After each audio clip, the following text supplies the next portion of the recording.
You have tough jobs. You have people that you are helping be efficient within your offices, and then you help the communities that you live in. Last night when I went over to the carnival with you all and I saw the emergency RV, and they talked about how you were able to get in before anybody in the Tennessee fires. And I got a little teary-eyed thinking, I know what it feels like when the cavalry arrives. And that's what you are. You're the cavalry when people are hurting, when they've suffered losses. You're the face of your company. And you're dealing with people oftentimes at their very, very worst. And that is a tough job. So I think you sit in this middle land of, I've got to make sure my people are doing everything that they need to do. We've got to serve our communities. We've got to be on high alert when everybody else is able to panic. Because you're part of these communities that are being hit. And so what I want to give you today is a framework for better understanding people. So here's what I know about you, without a doubt. You are what I call a high flyer, do or dyer. This is a company that promotes from within. I've worked with a lot of distressed companies. You are a thriving company. I have not talked to one person who does not love this company or love their job. That's amazing. It's about the people. So you're an organization that promotes from within. So here are the people who get promoted. Your brightest, hardest workers. And you get promoted because you're really, really good at your job. But being really good at your job doesn't make you a really good leader. And hence, they put a lot of resources into training you. So people probably baffle you on a fairly regular basis. So here's what we know about people. There are 5 types. I call them high flyers. That's y'all. And then there are steady gliders. And then there are lackers, slackers, and hackers. Now, high flyers get into trouble when they treat the entire world like they are a high flyer. But the whole world isn't full of high flyers. I think high flyers are less than 10% of our population. So what is a high flyer? Well, here's who a high flyer is. You are driven internally. You're a bit competitive. When you, there's a laugh. Let's try that one again. Okay, you're a competitive lot. You want to be the best. When you're given a job, you start right away. How many of you, when you get a job, your heart does not rest until the job is complete? Yeah, that is the definition of a high flyer. The rest of the world is not wired like you. So you are these internally driven, competitive, bring your A game to everything that you do. Show up 110%. You're going to be there. And if you said you would do something, it will be done. And it will be done early, and it will be done well. And then you manage people, and some days do you just want to say, why don't you do your job? Yeah? Well, they're not wired like you. They need you to manage them to do their jobs. So the high flyer is this rare bird that is all in one room today. And you are the internally motivated people in your world and in your companies. So my hunch is this happens in your families, right? How many of you are the internally motivated, drive the family? Yeah, and how many of you have kids that make you want to pull your hair out? Yeah, I see some of you have done that. No, I'm just kidding. Just kidding.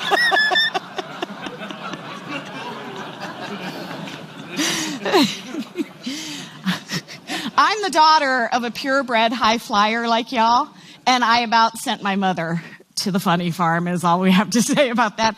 I drove her nuts. I was this child who she loved, who was so different than her, and she was ill-equipped for me.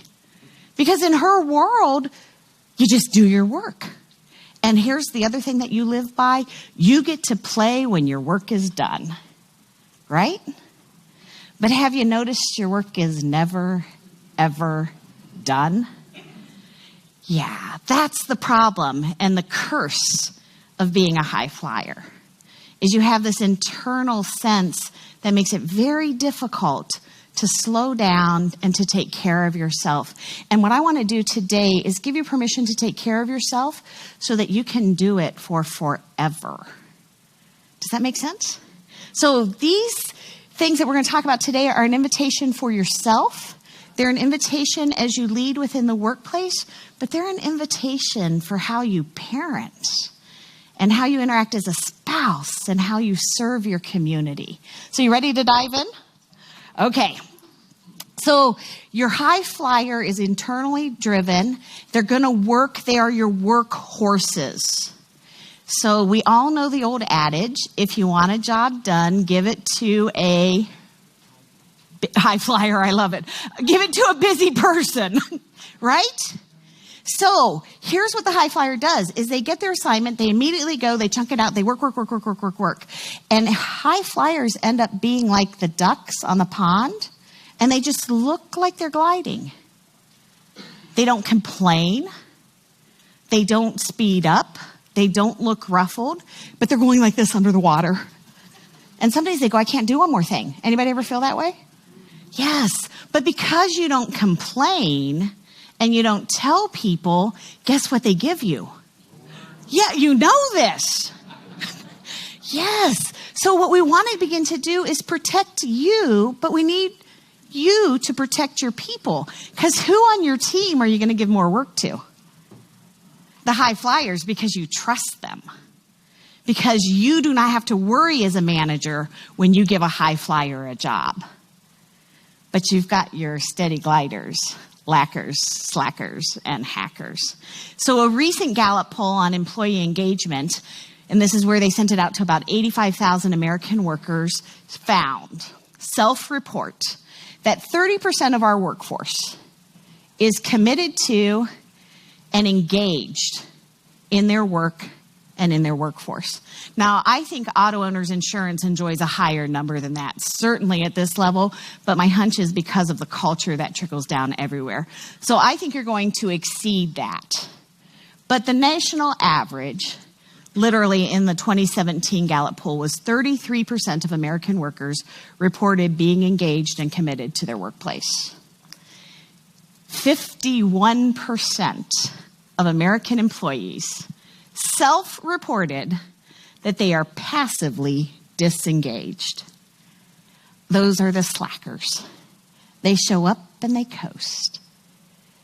And then 16% of the American workforce self-reports that they are actively disengaged and trying to cause problems. Is that terrifying to anybody else? Yes.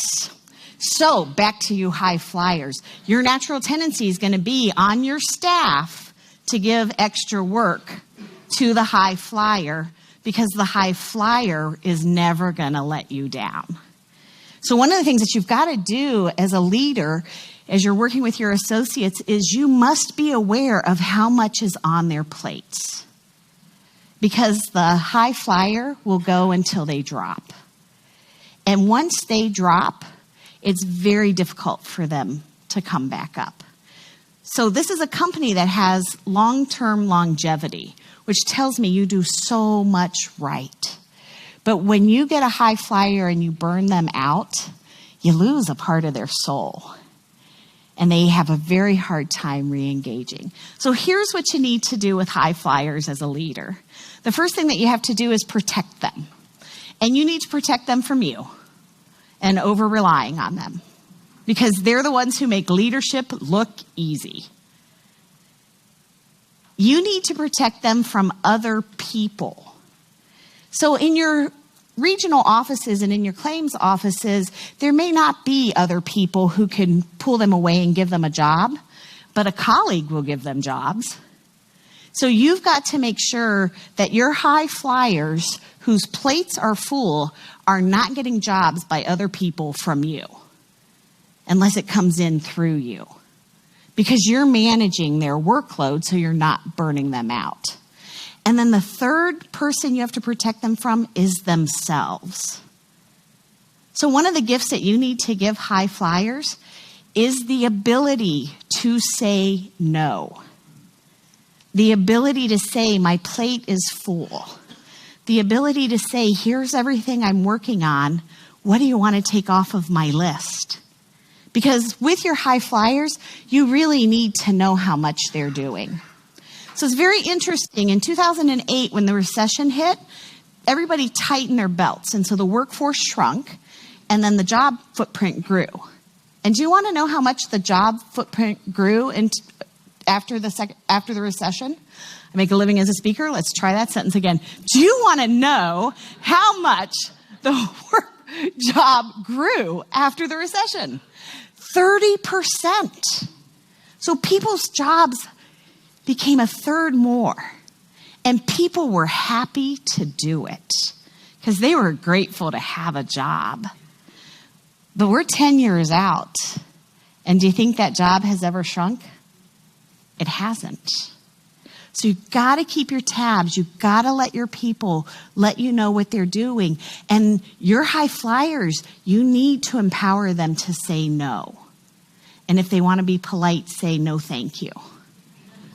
Okay? This is a little bit scary, but if you will do that, they will be able to perform the critical functions that you need for them to do. Because really what you want to do with your high flyers are give them the jobs that only they can do. And then when you look at the easier things that they're doing that take up their time, you want to jettison those off to other employees. Yeah, you save them instead of overburdening them. But again, we talked about we give high flyers more work. That's the equivalent of rewarding a pie eating contest winner with a pie. Yeah, we got to reward them with something different than more work. The third thing that you want to do is reward them with what matters to them. So you've got to work within the constraints of your company and within your budgets. But here's what I think you need to do for your high flyers. They're probably working 60 to 80 hours a week on a regular basis. They're doing project work. You may be giving them stuff with a fairly tight deadline. An emergency may have happened in your community. Whatever the reason is, their workload is very, very high. Now, the mindset of a high flyer is you get to play when your work is done. But their work is never done. So what you have to do is build in rewards for them and take care of them. So what I would ideally like to see you do with a high flyer is send them home when a big project is done and give them an extra day on their weekend. With the caveat, no work. Because you have to give them permission to turn off work. Otherwise, you know what your high flyer is going to do? They're going to go home and work. They're going to be doing their email. They're going to be doing everything else that they need to do. So if you were able to give them a 2-hour lunch, if you were able to give them an extra long weekend or a half a day, they could go home and recharge their batteries. Now, here's somebody going, but that's not fair to the other employees. How could I do that? Here's what you need to know about the other 4 types. They are taking breaks throughout the day. Your high flyers don't. I rest my case. Do the things that it takes to have them take care of themselves. And so if you have the ability, you should have a little slush fund and you should send them, if they like the movies, to the movies, like get them a gift card. Or if they like to shop somewhere, give them a gift card. We get in trouble as organizations when we treat our best performers the same as we treat our low performers. It's incentivizing to be rewarded for hard work. Each of you knows that, correct? Are you incentivizing and rewarding your highest flyers?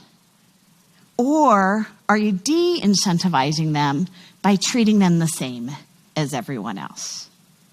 If you want them to continue to perform at their highest level, incentivize them.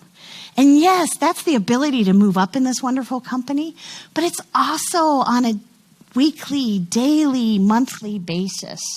And I'm not asking you to play favorites, but these people are your favorite, aren't they? We want to, if anybody were to question, you would say, do you have any idea how many hours Sam put in last week? I'll make you a deal. You put in that many hours, and I'll do the same for you. Does that sound fair? See, what we're doing then is instead of de-incentivizing, we're incentivizing your lower groups to come up. All right. Thoughts, comments, questions make sense? All right. Let's look then at the next group. The next group I call steady gliders. They are competent, caring, responsible, and hardworking.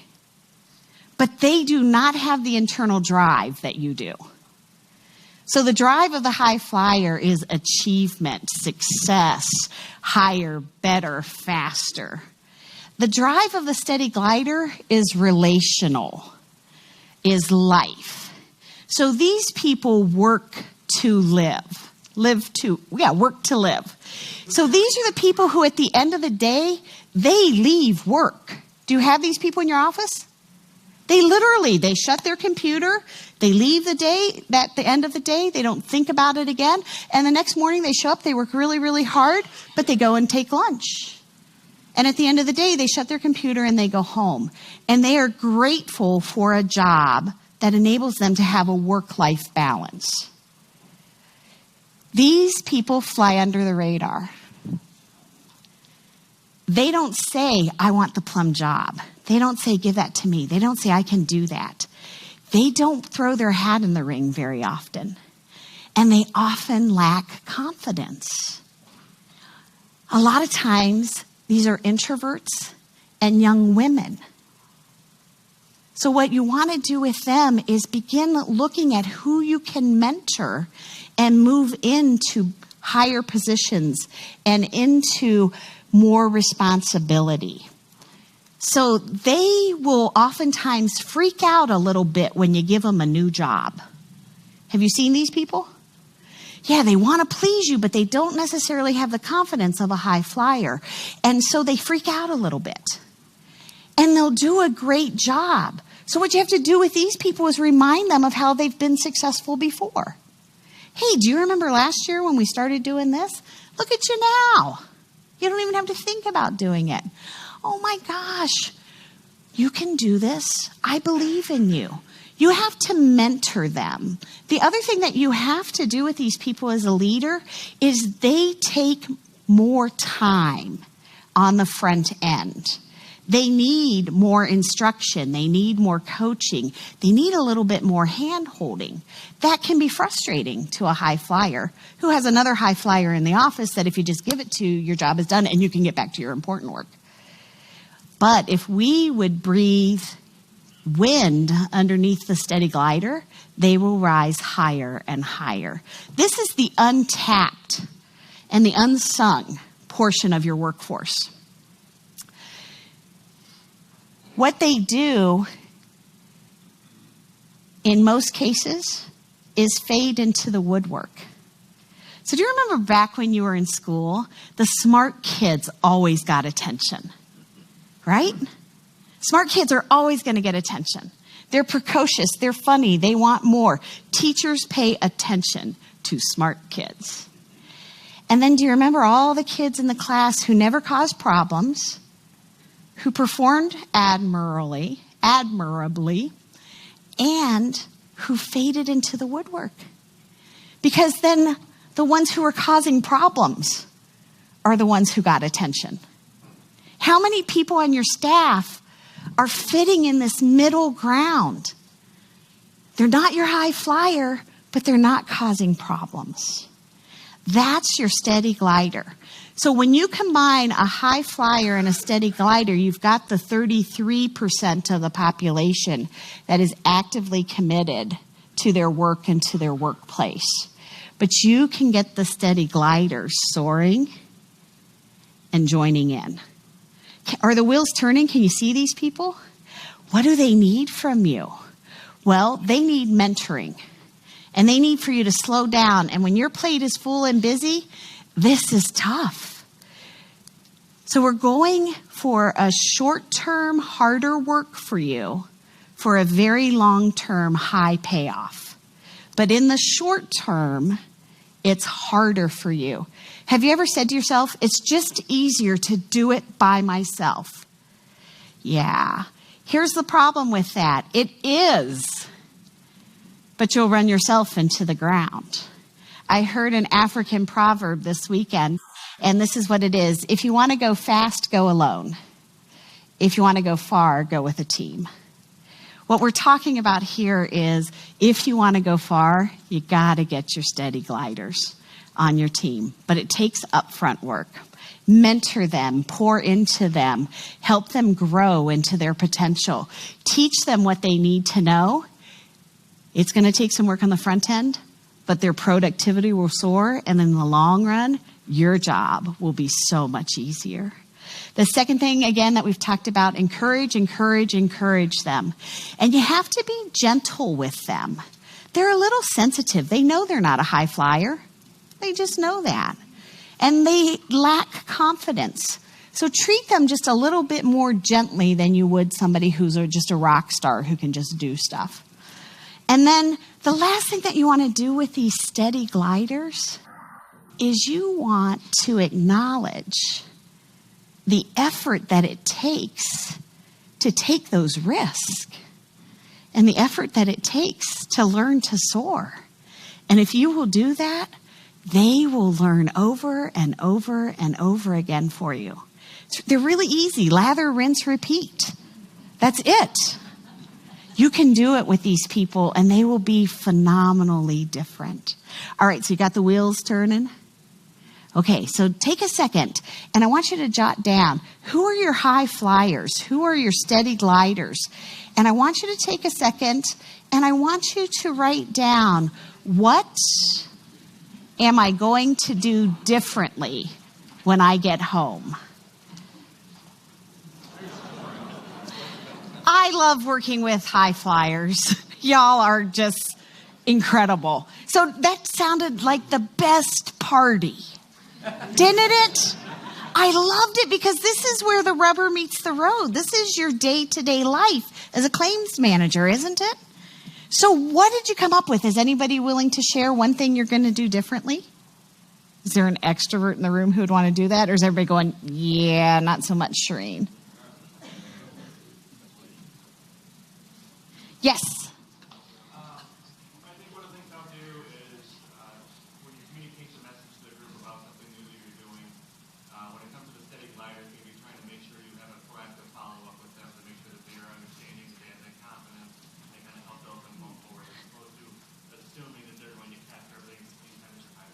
Nice. So instead of knowing that everybody's just going to get your directive and a new initiative, you're going to set it out there, but you're going to follow up with people to make sure that they actually understand it and they don't have the deer in the headlight look. Because you guys have seen deers in the headlight, right? That is a clue. Don't press forward. They're not with you. It's called fight or flight. They're making up their mind. They haven't decided. Thank you. And thanks for being brave. Anybody else want to share? If I went up to her at 3 o'clock and told her, just take the rest of the day off, she would literally start arguing with me because she doesn't have everything done. So I would have to go to her on like Wednesday and say, hey, Friday afternoon, I want you to head out early and spend some time with the kids. I would have to tell her. So I love that. The high flyer who is on a plan and on a deadline is chunking everything out. You can't go at 3 o'clock. Get out of here. Because they're like, I got work to do. That's punishment, right? But if on Wednesday you said on Friday at noon, I want you out of here. Go spend time with those precious children. What do you think your high flyer would do? I think they would get a little teary-eyed if it was one of your women, maybe, not to be sexist here. But literally, as I heard that, I thought if somebody took care of me like that, I would get a little bit teary-eyed because I would be so appreciative. And do you know what it would do to my loyalty to this company and to you as a boss? Through the roof. Because you took care of me in a way that I am incapable as an employee of taking care of myself. Beautiful. Anybody else? I am a high flyer who's not only a high flyer in work, but her family like you. So she just manages everything. She might be like, hey, I'm going to be gone for an hour. I've got to take my kids to the dentist and then be back. But, sometimes she's working Saturday. The kids are out playing, so I'm sitting over the office. And she just does it in everything that she does. Yeah. I call you all hybrid. Not hybrid. Let's try that word again. Purebred. That's the word. You guys, I'm a little better at 10 o'clock. 8 is rushing it for me. At 10 o'clock, I go, what word do I want to use? At 8 o'clock, I say, what's the word? So with a purebred high flyer, who they are at work is who they are at home. And so if you can begin to give them permission to take care of themselves at work and to turn off work, you'll get a better employee. That's the amazing part of it all, is it sounds counterproductive and counterintuitive. But the more you help them take care of themselves and empower them to do that in the workplace, the more they'll do it out of the workplace and the better employee you get every time they show up in the workplace. So what are you going to do with this wonderful woman that you have on your staff? She's not changing a thing because it sounds like you've empowered her to do what she needs to do. Because if she needs a dentist appointment, you just let her go take care of it. Yes, and so she probably has a phenomenal loyalty to you and again to Auto Owners Insurance because look at this company that lets her take care of her kids. And that's one of your values as a company is family, isn't it? So with the high flyers, the more that we do that, the better. All right, anybody else want to share? Yes. I think the important thing about being confident is that you're genuine. And as high flyers ourselves, with these study gliders, we've got to make time. We can't be rushing or hesitating. It's got to be genuine and meaningful. I heard genuine, meaningful, and what word? Encouragement to these folks. Yes, so you would never want to be disingenuine. People have like BS detectors, right? You guys know when people aren't. Yeah, so when you do this, it has to be sincere and genuine and thoughtful. And most of you are going to need to think about this before you begin to act on it. But what I'm going to say to you is when you hit your office on Monday, you're going to start acting differently. But I love it. Be thoughtful, be genuine, be deliberate as we encourage our steady gliders. So let's turn it just a little bit. Does anybody have any question before we move on high flyers and steady gliders? Helpful information? Okay, so we have the momentum. You create it, you build it, and you sustain it. These two are your easy ones. They are the engine on the train. And then we move into your lackers. Yes. So here's what a lacker is someone who is lacking a mindset or a skill set. And they are underperforming in their job or underperforming in life. My brother is a high flyer. He is a teacher, and he has been the teacher of the year multiple times in his state, in his region, and recognized nationally. My brother has been invited to the White House twice. My dream is to be invited to the White House because I'm fascinating. I'm not jealous or bitter that my brother has been invited twice. But did I mention that my dream, just kidding. Okay, so high flyer brother, this man is unbelievable. Workaholic. I mean, if he errs on anything, he errs on not being there for his family because work takes so much of his time and his energy and his passion. But technology entered the classroom. And my brother one day must have said to himself, I don't like technology. I'm not good at technology. And then he struggled with technology. Have any of you have older employees who struggle with technology? Do they drive you nuts? Yeah, it's like you turn it on, you work. So my brother would go to training in the summer. He would give up a week of his life to learn technology. And then we would go to the beach for a week. And you know what he'd say to me? Come on, good doc. You got to help me, good doc. I'm like, I'll help you. He's like, okay. How do you use this? You turn it on. No, I'm just kidding. It wasn't that bad, but it was close. So I would show him what to do, and he would take just copious notes. He wrote down every word that came out of my mouth, and he would go like this with the mouse. Click. Okay, I'm at the beach. And I am now spending hours with somebody who I know is bright, who literally looks like he has a learning disability. I want to tear my hair out, but I'm patient and I love him, and that man would do anything for me. So for a couple of hours,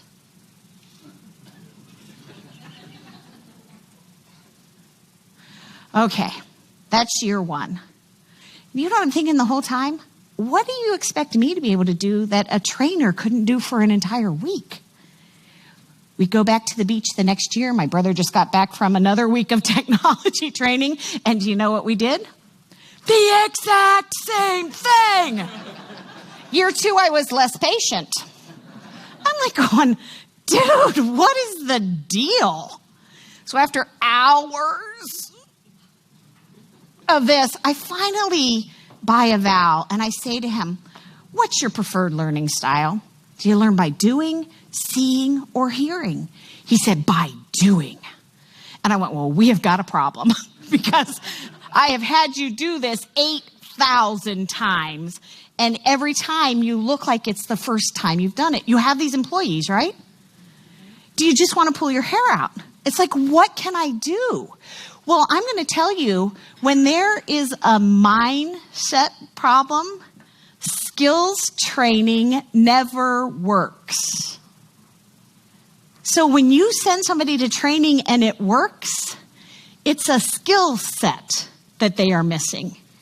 My brother goes through all this training. He gets individual tutoring. I finally go, there is a mindset problem here. So I'm a licensed professional counselor. My doctorate is in counseling. And there's such a thing as tapping. Has anybody ever heard of that? It's like reprocessing things through your meridian. It's a little woo-woo out there. But Google it. Watch some stuff on YouTube. I'm not kidding you. This is what I did with my brother. I had him tap right here, 1 tap per second for 2 minutes. You usually only do a minute, but I figured this was a special case and we were doing 2. So this is what my brother tapped in. 1 tap per second, 2 minutes. I am good at computers. Computers help me be a better teacher. I am good at computers. Computers help me be a better teacher. Now that sounds woo-woo and fluff, and what is tapping under your eyes and saying something that you don't believe gonna do? Let me tell you what it did. We finished it, and he went like this. Never had to help him again. Oh, sweet! I'm telling you, we have to help people overcome their internal barriers. Now, I hear some of you going, I'm sorry, I do not have a PhD in counseling, and I am not an expert in tapping. And here's what I'm going to tell you. Your job is not to be the one necessarily who helps them overcome their internal barrier. Your job as the leader is to go skill set problem, mindset problem. Once we get them skill set training and something hasn't changed, we know it's mindset. Therefore, we're not going to spend more time, money, and effort on skill set until we address mindset. Now, you may be able to do this within your company, but in most cases, this is where somebody hires a coach or goes to a therapist or YouTube's tapping. That's all that it took with my brother. 2 minutes. I am good at computers. Computers help me be a better teacher. See, because I know my brother well enough to know that one day he said, I'm not good at computers, and his brain said, you're right, you're not. So Your job is always to identify skill set, mindset. So in my first job, it wasn't a good fit. Have you ever had an employee who's just in the wrong job? Yeah, the wise boss starts figuring out if they're a good fit for the company or if there's something better that they could be doing and you could move them in and utilize their marvelous skill sets in a better way. So you don't want everybody marching to the exact same tune if this person is a good worker. So I'm in a job, bad fit. It's administrative. I'm much more people-oriented. And then I'm 24 years old. I just finished my master's degree. It's my first job. And I have the imposter syndrome. That meant that every single day when I went to work, I worried that this would be the day they would find out I had no idea what I was doing. Has anybody ever felt that way? That is a bad feeling. That is a mindset problem. Might have been a skill set too. So I'm in my job. I dress right. I show up. I'm eager. I've got good interpersonal skills. People like me, but my time management is terrible and my productivity is terrible. And so my boss decided that she would send me to a Franklin Covey time management seminar. And I went, and I left with a very expensive binder. How often do you think I use that binder? 0! Because it was a mindset problem. So here's what my problem was. I was in the wrong job. Therefore, I was underperforming. I was depressed. Literally, within a year of that job, I went to a counselor and was clinically depressed. You got me to a counselor. We overcame the depression. I began to work on my confidence, and guess what changed? My productivity and my time management skills. Now, here's the other thing it did, is I began to find a career path that was a better fit for me. And once I did that, then I was able to soar. Are your people in the right space? Have you got people who are suffering the imposter syndrome? Have you got people who have told themselves a message that they can't do something and therefore they can't? Do you have employees who have high anxiety?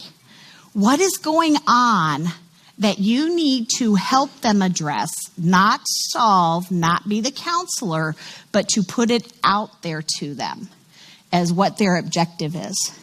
Because at the end of the day, you can't make somebody grow. Have you noticed that? Yeah, at the end of the day, it's their choice. But if with compassion and great care you said, Sherene, you look like you're struggling. What's really going on here? If my boss had said that to me, do you know what I probably would have done? I don't like my job and I don't know what I'm doing. You know, but instead they just threw money at sending me to Franklin Covey, and I frustrated them and they frustrated me. Ask the question, what's really going on?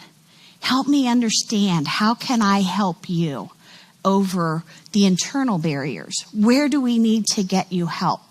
Because at the end of the day, it's not auto owners' insurance job to bring everybody up to speed with their mental health and to help people over their divots. I told you, 8 o'clock, 10 o'clock, a little bit different.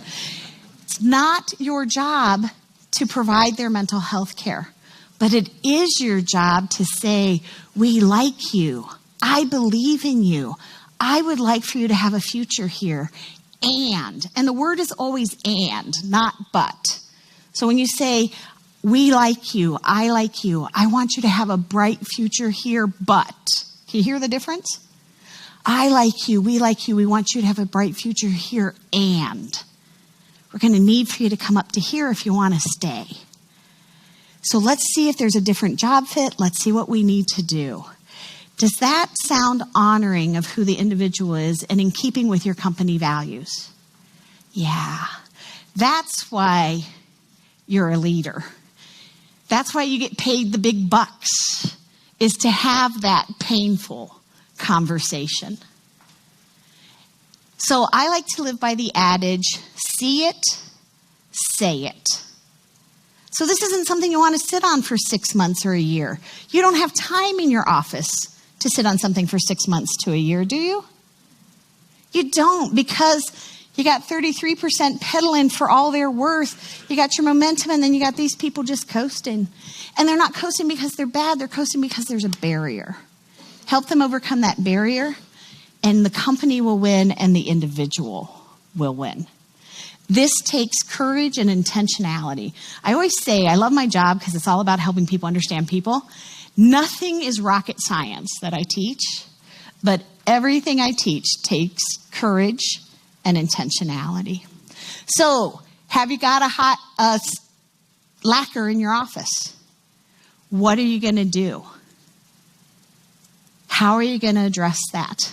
Why don't you spend 3 minutes talking to a neighbor, not the same person you just talked to? So you got to rotate. You cannot talk to the same person. What are you going to do with your lacquers? Thoughts, comments, questions about lacquers? Anybody have anything they want to share that they're going to do? I love it. Somebody's over there going tapping. Here's the good news. I did that with my brother, I bet 4 years ago. We always go to the same place at the beach every year. He has never once asked me to help him with a computer again. I'm telling you, 2 minutes is all it took. Overcame his biggest barrier in life.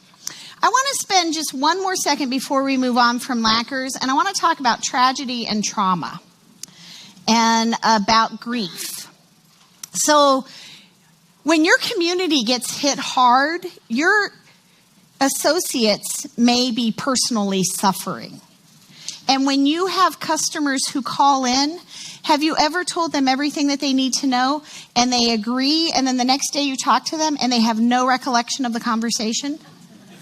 That's a lacquer based on high stress. So I like to call it a trauma grief fog. And it's almost like they have Swiss cheese brain, to be quite frank. So they can be there, they can attend, they can have the conversation, but they can't remember it. And so what I'm going to suggest that you do is follow up in writing with anything that's important, because they literally can't remember it. Now, in our nation, we have what's called a flu model for death.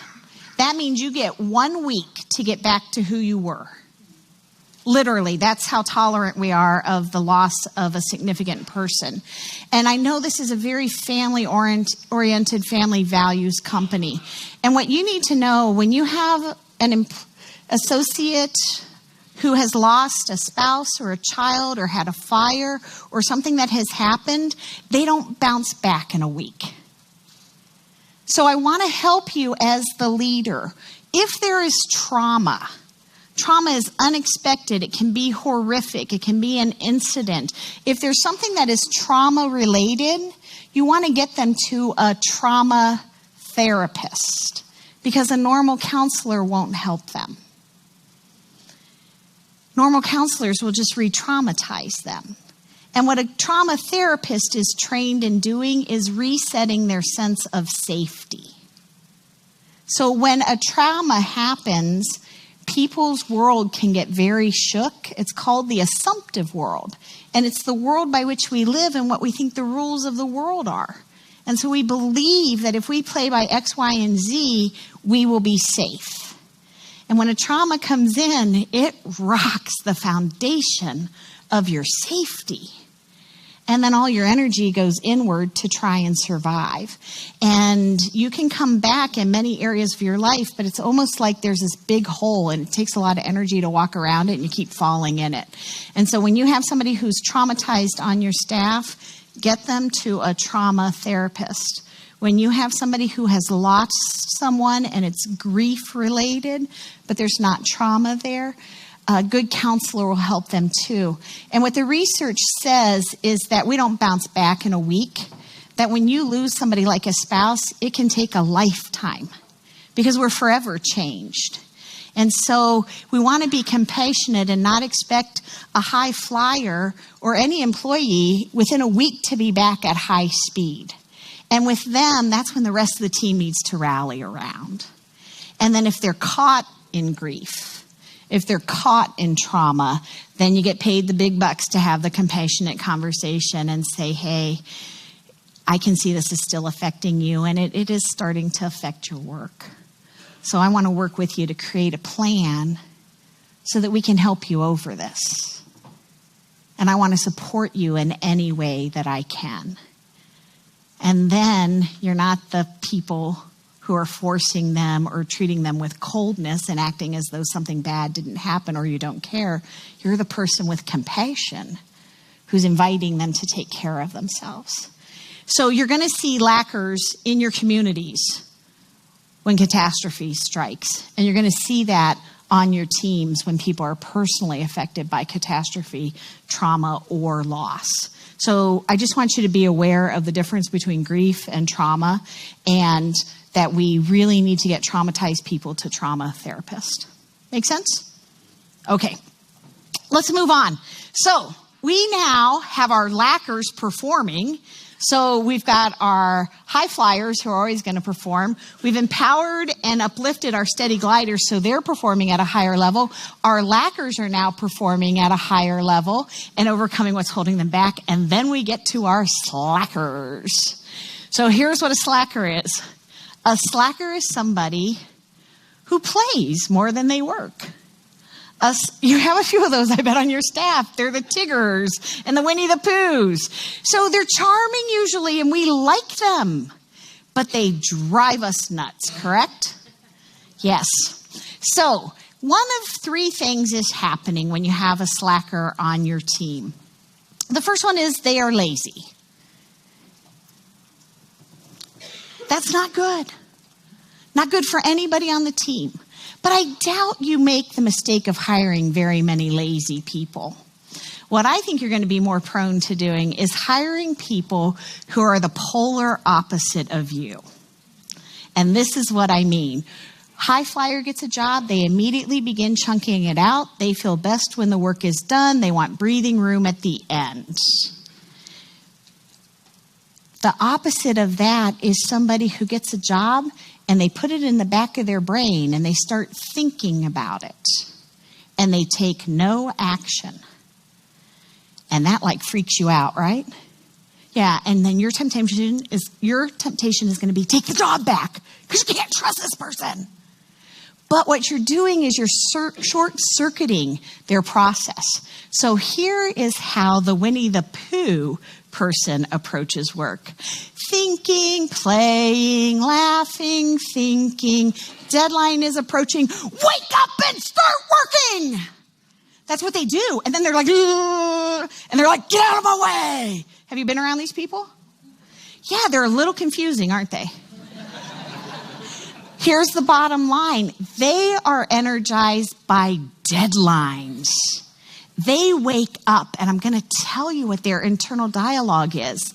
Why would I spend 8 hours on something if I could do it in 2? So when you ask them to work from your preferred mode, which is start right away and chunk it out, their energy just goes like this, and their productivity goes like this. But what you have to do is train them. And here's what you train them, is that a deadline is a deadline. So if you have, I like to call them a Winnie the Pooh on your team, what you're going to say to them, if you need something Wednesday at noon, when are you going to tell them that you need it? Monday, I love it. I would have said Tuesday by 4, but Monday is better. So when you say to a high flyer, I need this by Wednesday, but don't worry if you don't have time. Will you get it by Wednesday? Of course. When you say that to an immature slacker, you say, I need this by Wednesday, but don't worry about it if you don't have time. Do you know what they hear? Don't worry about it. Not a big deal. Probably not the message you were intending to send. So what I want you to say to them is, I need this Monday by 5 o'clock. And you say it with a straight face, and you don't give them any wiggle room. And then part of the immature slacker who brings incredible gifts to your team. But part of the immature slacker's growth process is learning how to manage their time, because they're optimists and they underestimate how long it takes to do something. So at the last minute, they're scurrying, and they needed 10 more minutes than what the deadline was. Have you seen that? And then they drive you nuts, right? Because you're like, if you would have started earlier, wouldn't be in this stew. So what are the gifts these people bring to your team? They bring energy, and you need that. They bring flexibility, and you need that. They have the ability to turn on a dime. High flyers don't turn on dimes. So working, something happens, something blows up. This is what this personality type does. They like hyper-focus and they go, here's what we need to do, boom, boom, boom. And nothing phases them. They are rock stars when you need them to be a rock star because something has happened. But they drive you so nuts, you forget that you need them. So what we want to do with them is external deadlines. So when you have a slacker on your team, you need to clarify what needs to be done, who's doing it, and by when. Clarify. High flyers, you don't need to clarify so much. Slackers, clarify. Who's doing it, what needs to be done, and by when.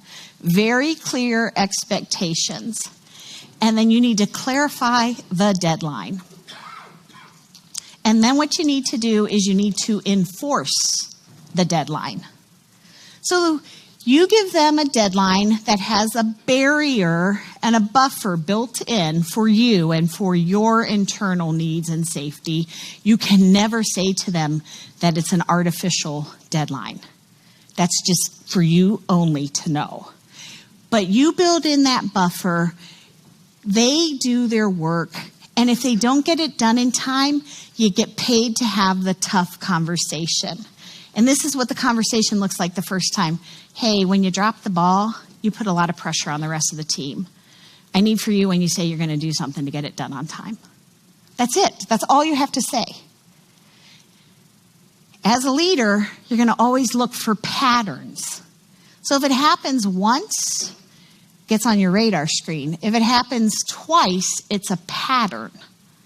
Once it's happened twice, if you don't come in and have a conversation, it's not if it will happen again, it's when it will happen again. So have the conversation when you see it. And if you will do it the first time that you see it, you can have a civil conversation in this voice tone. But as a high flyer who would never not do their job, you give them a pass, what begins to happen? Your anger builds, your frustration builds, You give them a pass, and then one day they mess up on something little, and what do? You go Attila the Hun. And you don't like that, do you, about yourself? That is not your best look. And they are confused because your reaction is disproportionate to the infraction. That's the problem. They don't know that they have frustrated you for 8 months. All they know is they did this and you do this. So I want you to always be at your best. I always want you to be at your most gracious. I want you to be always, as a leader, able to have a conversation in this voice tone. And that means you have to see it, say it. So with these slackers who are content to coast, who like to play, you've got to set these deadlines and then hold them accountable. So if you have somebody who, after you've had 2 conversations about this, it's now a multiple problem. Number 1, you've got the problem behavior, you've had the conversation twice, so you really have 2 problems now. Can you see that? You ask them to do something, they haven't done it, and you still have the problem behavior going on. You need to have a real come to Jesus conversation. Because this is the point where I want you to say, and I believe auto owners insurance needs you to say, is we need to correct this. Otherwise, we need to tell ourselves the truth. This isn't a good fit. And then they get a choice point. So what will always motivate your slackers are deadlines. And knowing that something matters. Because if you silently let stuff pass, do you know what they say? Not a big deal. Because if it were a big deal, you would have asked twice. And do you know what every high flyer in here says? Are you freaking kidding? Why would I have to ask you twice for anything? But the slacker mindset is if it's a big deal and I mess up, you're going to say something because otherwise it wasn't important. Slackers can be charming. Again, they bring energy. They bring the ability to change on a dime. They respond well in a crisis. You need them on your teams, but you need them pedaling. You need their momentum. You need to build it, create it, and sustain their momentum. And you do that every time by enforcing deadlines. And when the quality of their work is not good enough, do you take a pass? Do you give them a pass and go do it yourself? Everybody should be shaking their heads, absolutely not. Because if you accept the quality of the work, guess what they think? Good enough. Because if they need something better, they would ask. So here's what you have to do. Resist the temptation to take the job back if they haven't immediately started. Hold them accountable for the deadline. Hold them accountable for the quality of their work. If they're unready, unwilling, or unable to change their behavior, it's time to have the tough conversation. Is this a good fit? And then if they don't change their behavior, guess what you get to say? This isn't a good fit. And that's a win for the company, and that's a win for the individual, even if it doesn't look like it. Your company needs you to lead these people, and they are the ones that require ongoing looking and training. But they're trainable. Once they know what the rules are, they will play with the rules. But if they don't know the rules, or if it's changing, or you don't hold them accountable, they get to play at your expense and at your company's expense. Do you know who I'm talking about? Okay, find another partner, somebody you haven't talked to. What are you going to do about your slackers? So again, they're always going to have great excuses, look for patterns, hold them accountable. They will either come up to speed because the system demands it and you as a boss demand it, or they're going to need to go somewhere else. Because if you want your momentum, creating it, building it, and sustaining it, you cannot afford to have people slacking. And you certainly can't afford the national average of 51% of employees doing this. So we have now covered 84% of the self-reported population. The last group are the hackers. And hackers are actively trying to cause problems. So they're passively disengaged and actively trying to cause problems. So a hacker, there are two types. There are hidden hackers and there are overt hackers. Hidden hackers talk about you and other people behind your back. They are masterful at creating doubt and sowing seeds of discontentment. With one sentence, they poison the water and they cause other employees and associates to begin to question your integrity and your care for them.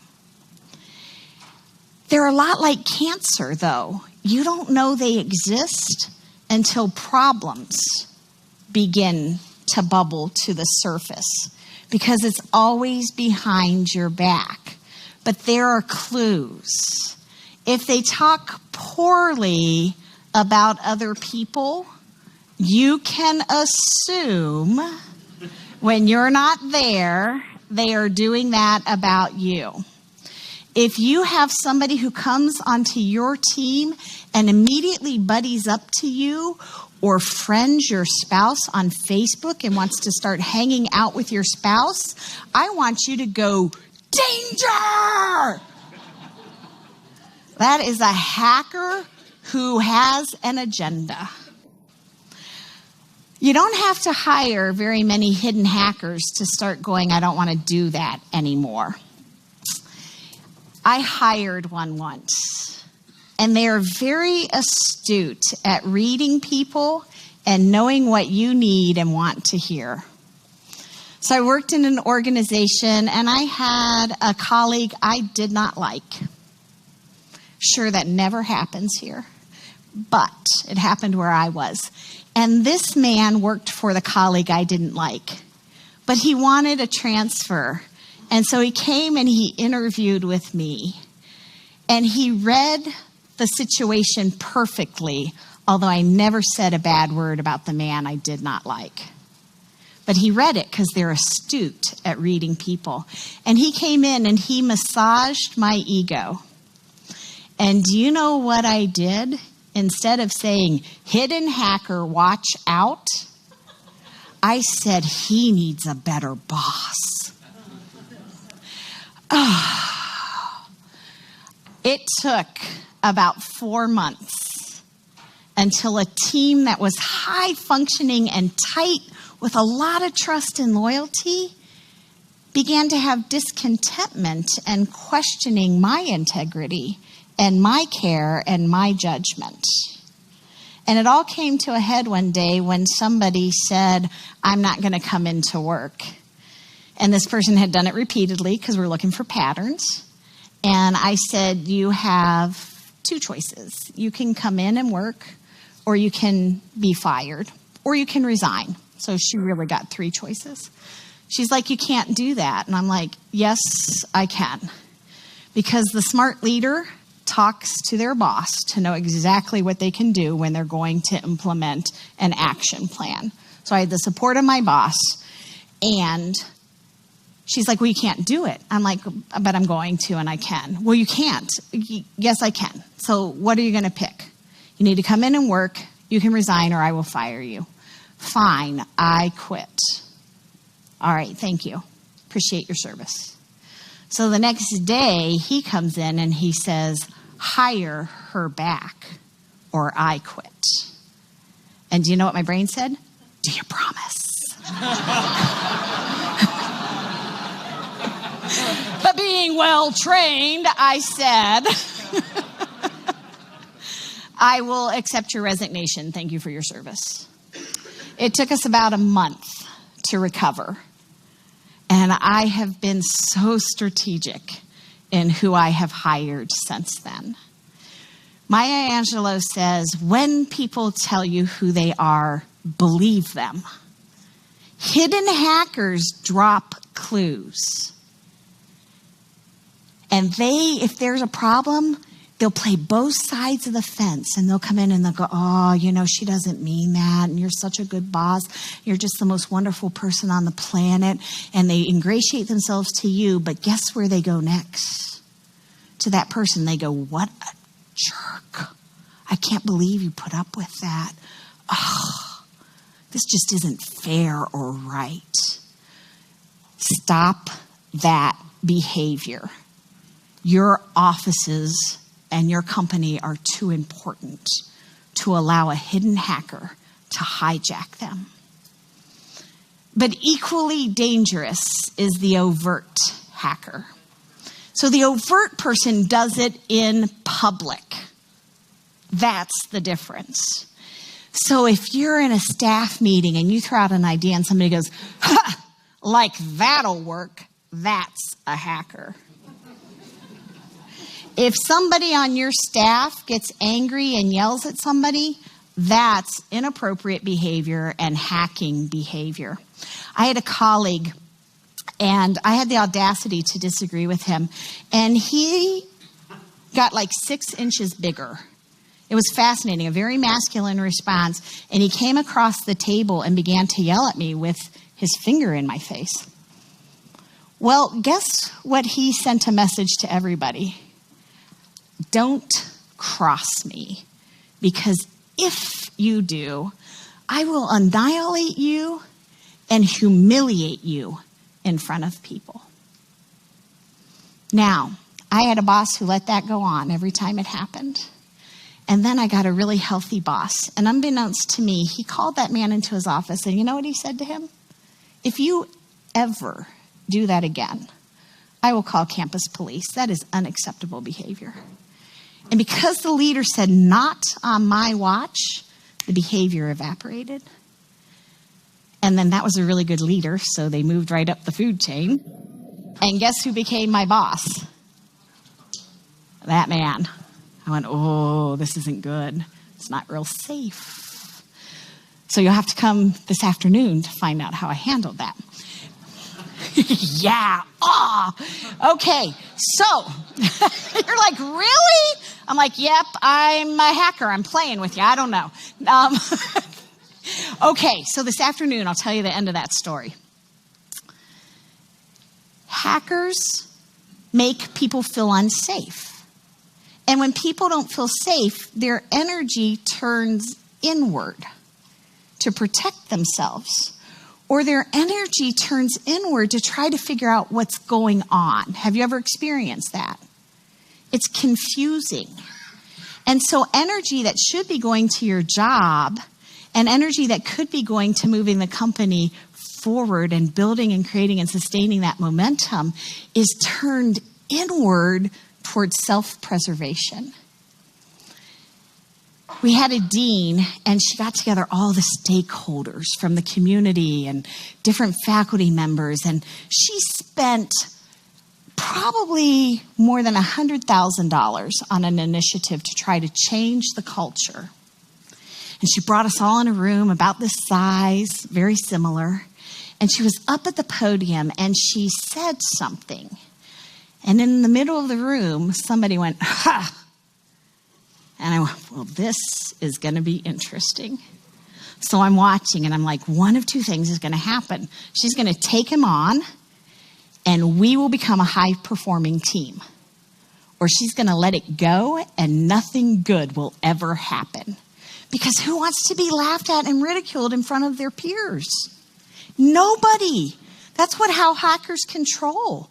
They frighten people. Nobody wants embarrassed in front of their peers. So this well-educated, powerful woman stood at the podium. And we're going to vote here. What do you think she did? Did she take him on? How many of you think she took him on? Okay. And how many of you think she stayed quiet? See, this is a room of optimists, but the realists win this time. She said nothing. We went through the entire exercise and nothing ever changed. Because it wasn't safe to put forward new ideas. And it wasn't safe to put yourself out there. If you're going to continue that momentum, the creating, building, and sustaining, it has to be safe for people to share their ideas, for people to share their heart, for people to disagree. You know, the absence of conflict is a bad sign for an office. If there's no conflict, you are not moving forward. But if there's destructive conflict, you're not moving forward either. And what you need is constructive disagreements, civil disagreements. So when I got to my university, it was fascinating. I had never been in a unionized shop before. And it was potato, black, white. It was the most knee-jerk, angry reaction between the administration and the faculty. Has anybody ever seen that? It was shocking to me. And it was kind of an unsafe place to work. So everybody just kind of kept their head down because you didn't want shot. You know, that's not funny in today's world. Everybody kept their head down because you just didn't want the attention on you. Well, we got a new president, and he went around to each college. And he talked to us for an hour, but I remember 2 sentences. He came in and this is what he said. I have an open door policy. You can talk to me about anything, but you will do it civilly. An entire culture changed and became a civil place to work. And when he moved on, the new president did not have that conversation. And guess what happened? Straight back to the natural inclinations. As a leader, it is your job to put the kibosh on hackers. There's no place for them in your team if you want momentum. There's no place for them in your company if you want momentum. We want people to think. We want people to push. It's that old adage of iron sharpening iron. That's how you get better. But it has to be done civilly and with respect, and where no person feels bullied, belittled, shamed, or afraid.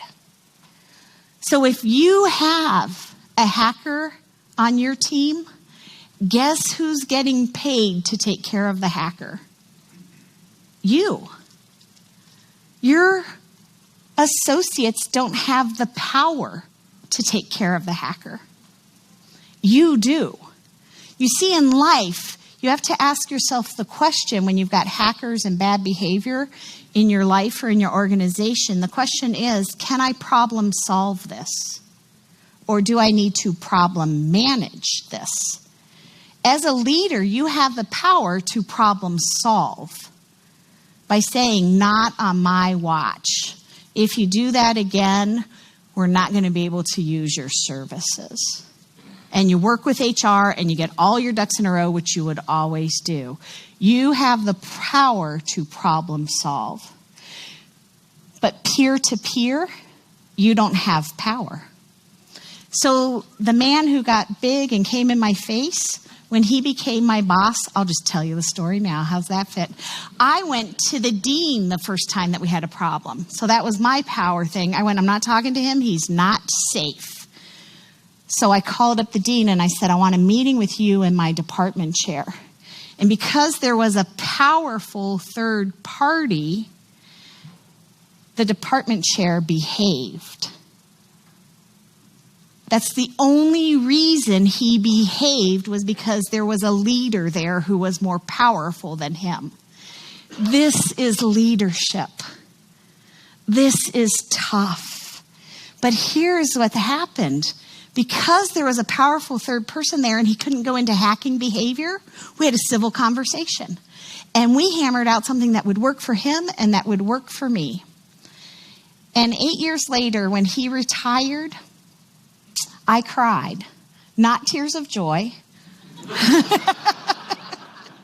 Yeah. I actually cried out of sorrow. I was losing a man I had grown to admire, respect, and appreciate. I was losing a colleague, and I was losing an ally, and a man who had become my friend. All because a powerful third party mitigated hacking. So, you problem solve as a leader. You problem manage when you don't have the power to problem solve. Very different skill set. And then, if they are unwilling, or unable, if they're unready, unwilling, or unable, got my little Bugs Bunny now going. When they are unready, unwilling, or unable, you terminate them. And if they have wreaked havoc on your staff, it'll be like the day Dorothy landed on the witch. There will be rejoicing in the land because they're not safe. And it's like fresh air comes in and your office gets re-energized. So one of the key things that you want to do is figure it out in the hiring process. Ask them questions. Listen to what they have to say and hire so carefully at the local level that you're getting high flyers and steady gliders, and you're going to need a few slackers, not that they're allowed to slack off, but you need some nimble people on your team that you're going to hold accountable. You're going to bring the lackers up to speed, but the hacking is the one thing that will kill your productivity and your team every single time. It stops momentum in its tracks.